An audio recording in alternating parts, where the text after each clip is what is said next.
देखिए ये mobile media की, जब अब बस बता दूं कि मोबाइल मीडिया पे क्योंकि हो रहा है, ये नया किस्म का मीडिया डेवलप हुआ है। पहले प्रिंट मीडिया था, फिर टेलीविजन आया, फिर ये सोशल मीडिया, ट्विटर, फेसबुक, ये सब आया।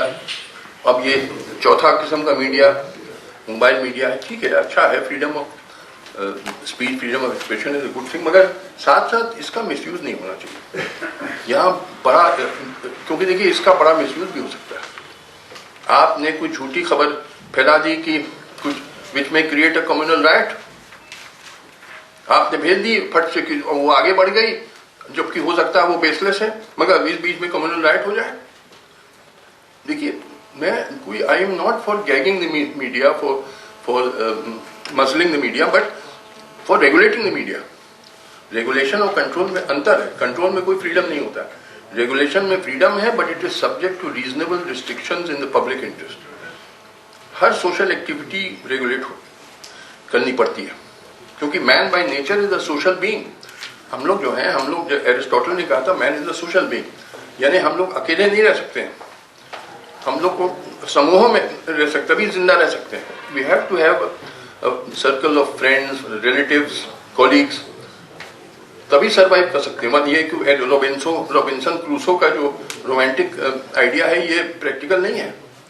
तो क्योंकि आप सोशल बीइंग हैं, आप अपनी आज़ादी इस हद तक नहीं ले जा सकते हैं कि समाज का नुकसान करें। Your freedom cannot go to the extent of harming society. Every social activity has to be regulated. मैं वकील था 20 साल, जज होने के पहले फ्री प्रोफेशन था, मगर अगर प्रोफेशनल मिसकॉन्डक्ट करता तो बार काउंसिल मेरा लाइसेंस सस्पेंड कर सकता था और आफ्टर इंक्वायरी कैंसिल भी कर सकता था। डॉक्टरों का लाइसेंस मेडिकल काउंसिल सस्पेंड कर सकता। मैं जज हो गया तो जज को अगर मैं रिश्वत लेने लगता तो पार्लियामेंट इम्पीच कर सकता। जी, यहाँ तो कुछ है ही नहीं। आप मीडिया वाले कहते हैं साहब सबको सब पे ऐसे वो होना चाहिए, रेगुलेशन होना चाहिए, हम पे नहीं होना चाहिए। क्यों? आप क्या समाज के से ऊपर हैं? लोकतंत्र में सबकी जवाबदेही है, तो आपकी भी जवाबदेही होगी। क्यों ना लाइसेंस आपका सस्पेंड हो अगर आप ग्रॉस मिसयूज करें, एक्सटॉर्शन करें, ब्लैकमेल करें, क्यों ना आपको सजा मिले। इलेक्ट्रॉनिक मीडिया वाले घोर विरोध करते हैं मेरा जो विचार है मीडिया काउंसिल का। मैंने कहा देखिए मेरा क्या विचार है,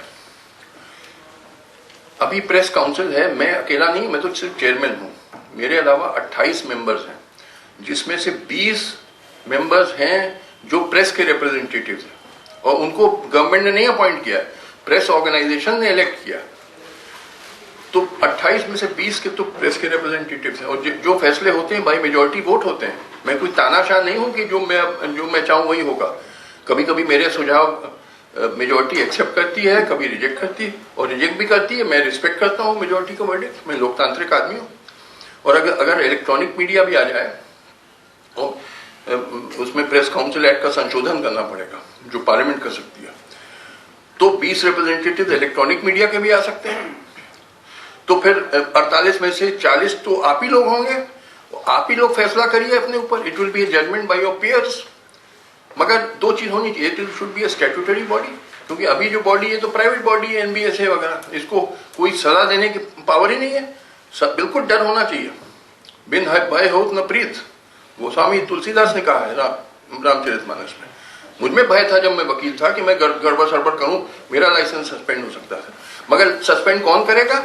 बार काउंसिल। और बार काउंसिल में कौन होते हैं? गवर्नमेंट नहीं होते हैं। बार काउंसिल के मेंबर सब वकील होते हैं जिनको वकीलों ने ही इलेक्ट किया है, नॉट अपॉइंटेड बाय गवर्नमेंट। तो it is a judgement by your peers. जब वकीलों का लाइसेंस सस्पेंड होता है, बार काउंसिल करती है जो वकीलों के जिसमें होते हैं सब। तो आपका मीडिया काउंसिल हो जिसमें आप ही लोग हों, आप ही अपने पे फैसला कीजिए।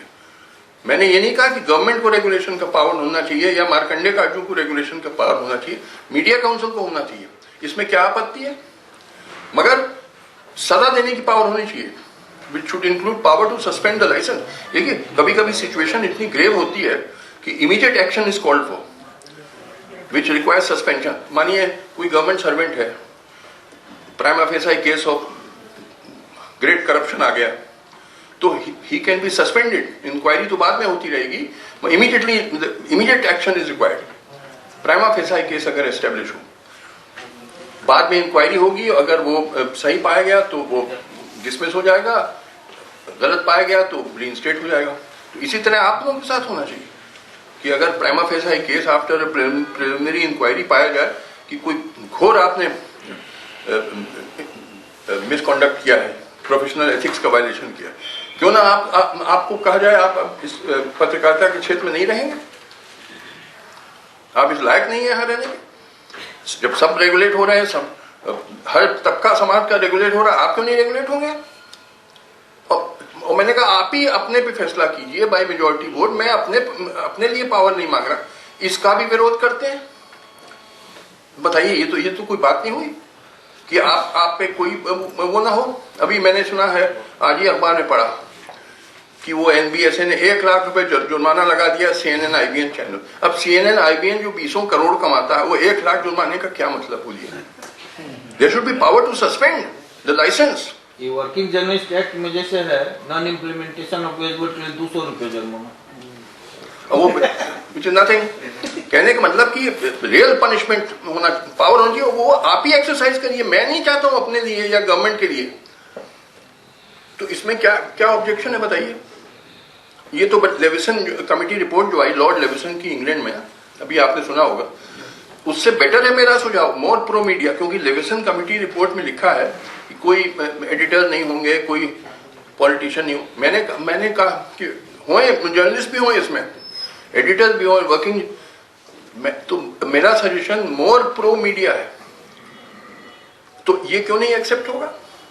क्यों नहीं एक्सेप्ट किया? मगर वो वहां बड़े बड़े पावरफुल इंटरेस्ट हैं, बड़े बड़े उद्योगपति लगे हैं, उनके पीछे जो रियल ओनर्स हैं, वो चाहते हैं कोई नहीं हमारे ऊपर अंकुश लगे। क्यों ना लगे सब? आप क्योंकि इलेक्ट्रॉनिक मीडिया खासकर, तो it can have a very great influence on people's mind. तो क्यों ना रेगुलेट हो? आप गलत चीज, आप कम्युनल राइट आप करवाएं, आप कुछ डिफेम करें किसी को, क्यों नहीं आपको सजा मिले उसके लिए? मुझे सजा मिल सकती थी, मैं जज रिश्वतखोरी करूं, मुझको सजा मिल सकती थी, एज अ वकील को सजा मिल सकती है, उसका लाइसेंस सस्पेंड हो सकता है, डॉक्टर का हो सकता है, चार्टर्ड अकाउंटेंट, हर तबके का हो सकता है, आपका क्यों नहीं हो? तो ये मेरा सुझाव है। अब मैं सुझाव भी दे सकता हूं, मैंने प्राइम मिनिस्टर को दिया था ये कि साहब ये प्रेस काउंसिल एक्ट में अमेंडमेंट करके ये 2 चीजें करिए, मीडिया इलेक्ट्रॉनिक मीडिया को भी लाइए और पावर दीजिए to impose fine, to suspend licence, की पावर को शक्ति दीजिए। अभी पढ़ा है, अब देखिए कब होता है, क्या होता है। तो इसी तरह मोबाइल मीडिया के बारे में भी कुछ रेगुलेशन होना चाहिए, क्योंकि अभी मुझे लगता है ठीक है, अच्छी चीज है, एक नया चीज आई है, मगर it can be very dangerous also. आपको गलत खबर भेजने हो जिसकी वजह से कम्युनल राइट हो जाए या कुछ घोर कांड हो जाए। बिना मोबाइल मीडिया के तो गणेश जी दूध पीने लगते हैं। क्या पीने लगते हैं? बिना मोबाइल मीडिया के तो गणेश जी दूध पीने लगते हैं देश भर में। तो लिहाजा मैंने कहा कि मैं एक तरफ तो वेलकम करता हूँ, मोबाइल मीडिया बिल्कुल विकसित होना चाहिए, जनता को इन्फॉर्मेशन पाने का अधिकार है लोकतंत्र में। अब मीडिया का काम ही जनता को इन्फॉर्मेशन देना, मगर साथ साथ हर फ्रीडम के साथ रिस्पॉन्सिबिलिटीज भी आती हैं। कोई फ्रीडम एब्सोल्यूट नहीं होता है। Every freedom is subject to reasonable restrictions in the public interest. और हमारे संविधान में जहां आर्टिकल 19(1)(a) है जो फ्रीडम ऑफ स्पीच देता है, जिसमें फ्रीडम ऑफ मीडिया भी आता है, उसी संविधान में आर्टिकल 19 क्लॉज 2 भी है जो कहता है कि ये freedom of speech is subject to reasonable restriction in public interest. Article 19(2) की कोई बात नहीं करता, बस 19(1)(a) चीज रहे, चिल्ला रहे freedom freedom. What about your responsibilities? तो इसीलिए मेरा सुझाव है, आप लोग खुद सोचिए इस पे कि ये जो मोबाइल मीडिया डेवलप किया, जहां की लोग सब इसका वेलकम करते हैं, मगर इस पे क्या रेगुलेशन हो ताकि समाज का नुकसान न हो।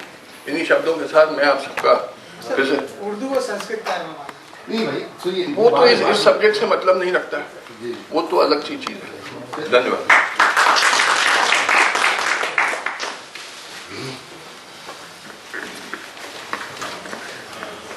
बहुत ही विस्तार से और विषयों की विविधता के साथ